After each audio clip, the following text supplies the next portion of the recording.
build that you're about to see turns you into an Arc Warden of Destiny. You get 2 shields and 2 spears. Your first shield is Crest of Alpha Lupi and the fragment Storm's Keep in the Arc subclass, and the SMG Risk Runner. While healing yourself overtime with Crest of Alpha Lupi, you gain stacks of bolt charge, which you can discharge with you and your allies while being safe and healed and generating orbs for your team. And your second shield is the exotic SMG Risk Runner. Once you receive arc damage, you get a 50% damage reduction to arc damage, and you get chain lightning on SMG hits, and on kills you refresh the magazine so you can keep chaining kills and keep chaining lightning. Your spears for your build are the new sniper rifles something something and refurbished A499. Both kinetic sniper rifles, both with new perks and both with great damage. If y'all enjoy the video, be sure to like, share, comment, and subscribe, and tune in for some more anti-meta build videos in the future. Spear and shield. First of all, y'all showed so much love on that first build video. Y'all are crazy!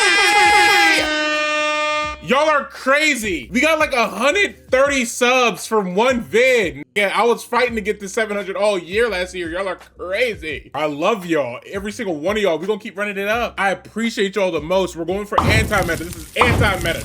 No sword, no, oh, live forever. No, none of that. This is, you have fun with this. We out. Boom.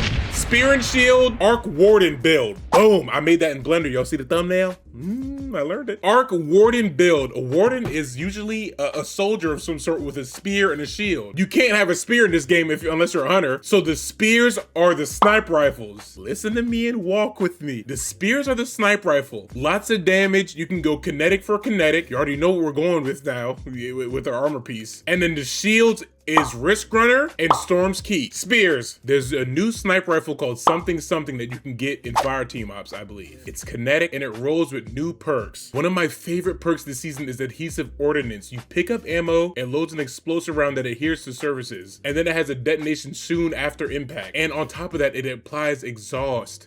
Listen, the exhaust in endgame content, this is an endgame build, so exhaust in endgame content is good. It makes them do 25% less damage for at least 5 seconds. And you get 0.4 grenade, melee, and class ability generation speed. I don't know where that came from and why, but nope, it's good. For my second perk, I go Discord. You get a kill with your SMG. When you switch to the sniper rifle, any kill refunds ammo. So any red bar enemies that you run into in endgame or mid-level content, you can just one shot, just clear the field a little bit, and it's like using a spear with your damn shield. Or for even more spear damage, you can do All-Star. Collecting an ammo brick gives you 35% damage boost. Do you understand? I don't even use this. I might switch to it just cause I just love Adhesive Ordnance for the fun of it. This shit gives you a 35% damage boost, and every time you pick up more ammo, it increases the timer up to 10 seconds, but it resets it for you a little bit. That is crazy. And with enhanced kinetic tremors, after 2 hits with this sniper rifle, it does the shockwaves that we all know and love. That says also add clear, also damage to the person you're shooting. It's one of my favorite perks, but Adhesive Ordnance is so new and like unique that I like to use it. But any 3 of these can go. I have Bewildering Burst in the other column. Reloading after defeating a target loads a kinetic projectile that disorients enemies. I just hate the reloading after killing something to shoot something again. I don't know why. It could work and plays into the kinetic fantasy, but not a lot of synergy yet because they hate on kinetic and it's just impractical to use. Discord gives you more ammo forever. It's like really easy to activate. The next weapon is Risk Runner, bro. This is the second shield to the build. It has the trait Superconductor. When Arc Conductor is active, shots fired have a chance to become chain lightning and return ammo.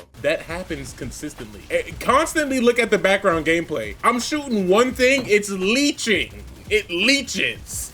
That's the problem. This shit is an ad clear god. The reason why it's a shield is because it provides 50% arc damage resist. So while you're taking damage from arc, it converts it to chain lightning when you're shooting, and the more they shoot at you, it negates it because it's a 50% damage boost. That's why it acts as a shield. This is good in certain encounters. Fallen are mainly the ones you see use arc with their pistols and their guns, so that's why I'm using it in this Renegades activity against the Piker gang. If you get hit by one arc bullet from anything, you know Vex have that new little enemy that floats around. If you get hit by one bullet by them, you can have this enchanted forever. If you keep finding enemies, stack up kills, rack up damage resist, it is so good. So with Arc Conductor, firing has a 33% chance to refill the magazine. It grants 10% damage, 100% handling, and 50% damage resist to arc damage. Hitting an enemy deals chain lightning damage, and that chain lightning damage deals 19 damage. It's not a lot, but when you're constantly hitting an enemy, it constantly does chain lightning. So you're constantly killing and constantly refreshing the buff and refreshing the damage and refilling the magazine. We're using Wrist Runner because it's Overload SMG this season, and it goes with 2 perks mainly and the artifact. Elemental Orbs does arc weapon final blows have a chance to spawn an arc elemental orb. Arc orbs can be thrown or shot to create an arc explosion that jolts targets it damages. It also goes with dielectric. If you spawn one of those orbs and shoot it in the crowd, they're debuffed by jolt. Defeating arc debuff targets grants bolt charge with dielectric. It also spawns an orb of power and heals a small portion of health if you kill arc debuff targets. The other 2 it goes with is Press the Advantage and Armor Smith, but like we said in the sniper review, we're mainly using the sniper to break shields because we have the kinetic armor pieces that help do more damage to shields. Y'all know we're using refurbished A499 for the second spear, man. I usually use Envious Assassin if I'm racking up a lot of chain lightning kills with Wrist Runner, or we can use auto loading holster if we're in endgame content. I'm not really getting any red bar kills or anything. If we're in like boss DPS, I don't have to worry about reloading the sniper rifle because auto loading holster will do it for me. For the first row of perks, Lone Wolf you can go with, or I should be doing gut shot straight since I can't fucking aim. And so if you get a body shot, it does more damage. If not, Lone Wolf procs usually even if you're around people. I don't know the range on this shit, but it's strong. So it gives you more aim assist, airborne effectiveness, aim down sight speed, this weird shit that helps you like control the gun better. Our second shield is Crest of Alpha Lupi. Generates an additional orb of power from supers. Generate a barricade or dealing sustained damage or defeating targets from behind one creates a healing pulse. Healing your allied grants barricade energy. This is beautiful in endgame content. All you do is slap your hands together, you get a boost of health while you're racking up bolt charge and racking up ad kills behind the shield with your Wrist Runner. While you're healing your allies, guess what you're getting? Barricade energy, so you can do this all over again and rack it up. The way we're getting bolt charge is using the Storm Keep aspect. While behind your barricade, you and your allies gain stacks of bolt charge over time, and your weapons can discharge max stacks of bolt charge. Y'all know what bolt charge do. When it first got introduced, y'all know what bolt charge do. Big lightning strike of damage. You pull out your A499, the strong kinetic sniper rifle with a lightning strike from the top, nigga, they're done for. Hella damage just from being set up behind the barricade, healing your allies, spawning orbs, staying protected, staying safe, and dealing big damage. This shit is a perfect aspect in this class. For the second one, we use Touch of Thunder.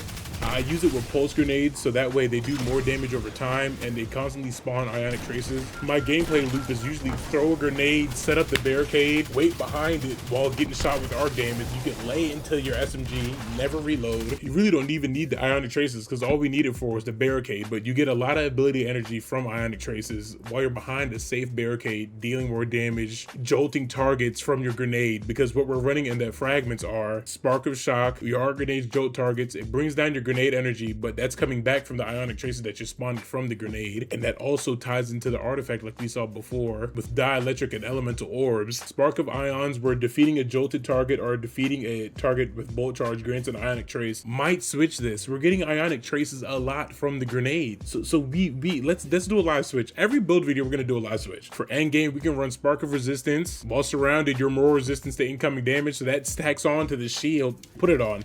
This stacks onto the shield and it stacks on the Wrist Runner. For Wrist Runner, it's just arc damage that you're resistant to. But this, it gives you probably a little 10% boost to just all damage that you're resistant to. That's beautiful to run. We could do Spark of Discharge. If you're not behind the barricade and we're just using our Wrist Runner, we could probably get a chance of Ionic Trace. So I might run that just for extremely practical use. And collecting an Ionic Trace grants you Bolt Charge. We are using that. See, these are the live updates you can do on your own. And then the last one is Spark of Frequency. The perk reads melee hits increase your equipped weapons reload speed and stability for a short duration. The second part of that perk reads, while amplified, their effects are increased. The second part of that is you gain increased stacks of bolt charge from all sources. That's just randomly tacked on there. I feel like it should be its own gem. So you're getting more bolt charge from putting the shield down or from collecting an Ionic Trace and getting bolt charge to Spark a Discharge. So that way you're just constantly bolt charge, constantly high damage. I don't even want to keep on saying constantly, but you're always gonna have damage output. You're basically a walking ball of lightning, nigga. This is my build loop. Arc Conductor. This is my build loop. I don't feel like taking damage. Give me that orb. Actually, actually, nah, throw that at that nigga back there. You crazy? Fuck out of here, nigga. This is over. Oh, I'm about to die? Look at my health bar. Why is it back up there? Boom. Leech, kill, leech. Ionic Traces. You're gone. Loser. shoot this, pick up heavy ammo for ancillary ordnance. When you kill something with this, it immediately blows up. So that would have killed everything around it. Back the hell up. Discord's on, so I'm not losing ammo. Look at the ammo on the bottom left. They're gone. It's spear and shield. It's spear and shield. Simple. It's probably already known. It's just I wanted to show y'all my run of the build. I play on console, so it's difficult for me to armor swap and switch because this screen is so long and loading. Since it's a chess piece, you can switch it with Curse of the Falling Star. So that way, we're playing with the build. We get our super. You can switch to this real quick because it's in the same slot. Use the super. Boom. Switch back. It's that simple. Yeah, obviously you can do this with any build, but since it's on console, it's easier to do it with the same armor piece that's right next to it. Like, share, and subscribe. Again, I appreciate y'all so much for the love on the last video. 100+ subscribers. I'm about to get monetized because of y'all. Yo, we gotta just keep running these up. More anti-meta on the way. I have 3 thumbnails already ready, bro. One of them was this. Y'all see it again. I'm putting it on screen because I'm so proud of myself. I said I was gonna learn Blender. I learned it in like 2 days. I appreciate y'all for showing love again. I got more videos, more weird build videos for y'all on the way. Please stick around. A lot of Titan. I'm gonna try to branch into Warlock and Hunter, but I'm a Titan main. Like I got a rep. I got her rep. But I appreciate y'all. Like, share, and subscribe if you fuck with it. Thank y'all. I'll see y'all soon.